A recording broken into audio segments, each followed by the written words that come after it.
You're watching LTC News with Dane Henning. Welcome to CNA TV Long-Term Care News. I'm Dane Henning, and today is Friday, March 16th, 2018. After an apparent hours-long standoff between police and a gunman, 3 women were found dead last Friday night at the Veterans Home of California in Yountville.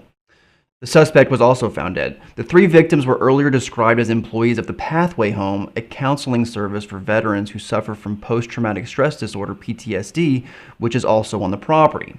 According to State Senator Bill Dodd, the suspect had been a client of the facility until he left 2 weeks ago. It's unclear if the women were chosen at random or had a connection with the gunman.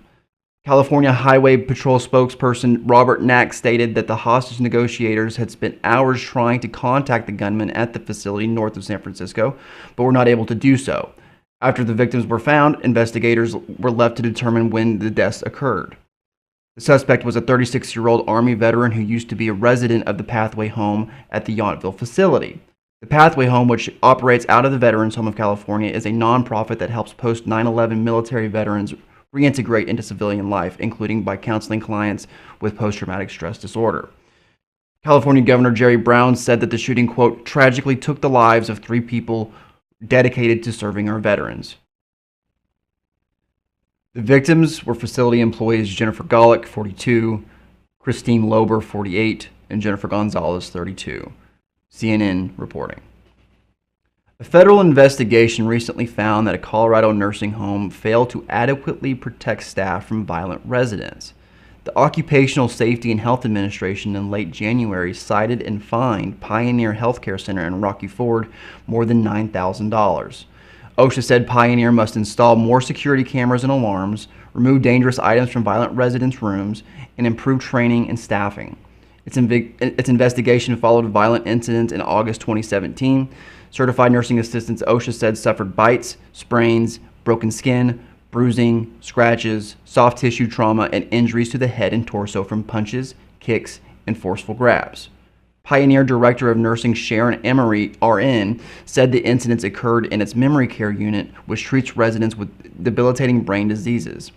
She disagrees that the facility is unsafe. For OSHA is to imply interactions with a cognitively impaired resident create a hostile work environment for our employees is both sad and determine the entire long-term care industry, she said.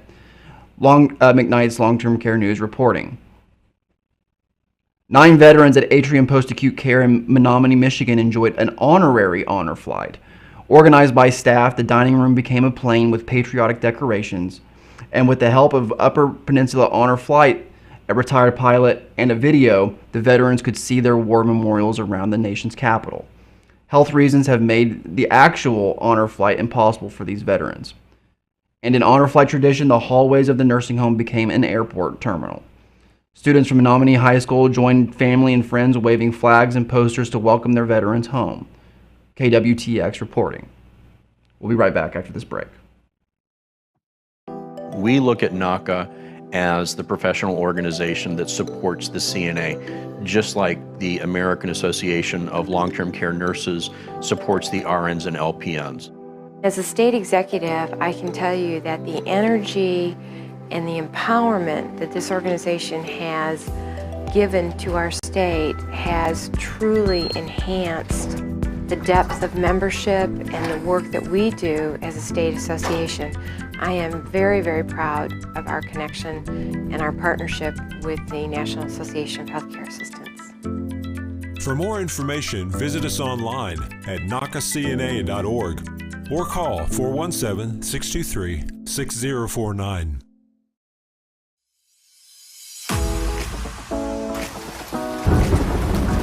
I suppose I shouldn't be complaining because I have several friends and relatives up in northern Iowa who have it a lot worse than I do down here in southern Missouri right now. The past can hurt. You can either run from it or you can learn from it.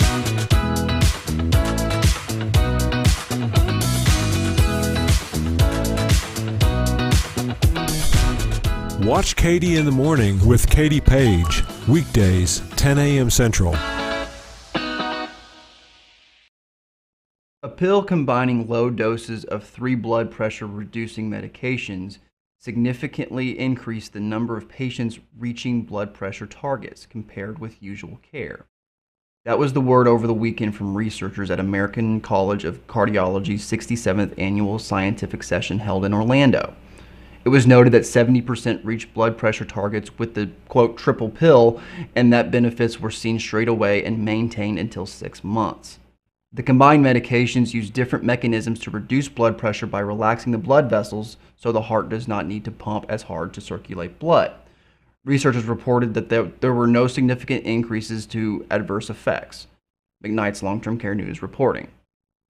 Residents of several Amory, Mississippi area nursing homes received surprise gifts this week from a local Girl Scout who had an idea to help others as she was selling the famous Girl Scout cookies.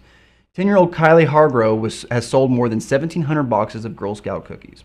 While that is a huge accomplishment, she also took donations from her customers to brighten the lives of senior citizens. On Tuesday, Kylie and her mother visited the Amory nursing home where she gave gifts to residents and nurses. The gifts included calendars, crossword puzzle books, cologne, and shampoo, as well as some of the Girl Scout cookies she was selling. Kylie says that she wanted to do something to bring some joy to the lives of the seniors. WCBI reporting. Now for In the Headlines. From Provider Magazine, infection prevention collaboration may improve care and communication. Accountable care organizations and other integrated care models are creating opportunities for partnership care settings, and an article in the March 1st issue of the Journal of American Medical Association, it suggests that hospitals consider incorporating skilled nursing centers into their infection prevention risk assessment and control strategies. These collaborations, the authors suggested, that can help prevent infection-related readmissions, lower costs, and improve quality of care and patient satisfaction. From McKnight's Long-Term Care News, Washington's attempt to pass a long-term care tax failed. A bipartisan effort to help seniors pay for nursing home care died last week when Washington's state legislature ended its 2018 season. A bill would have collected a payroll tax to establish a long-term care fund, eventually funneling $100 per day for up to 365 days to eligible adults in nursing homes, their residences, or other community settings. Study of fall detection devices aren't properly tested. Canadian researchers pored over nearly 120 worldwide studies on fall prevention technology. Investigators found that the majority were tested in lab settings utilizing students and some used mannequins to simulate falls.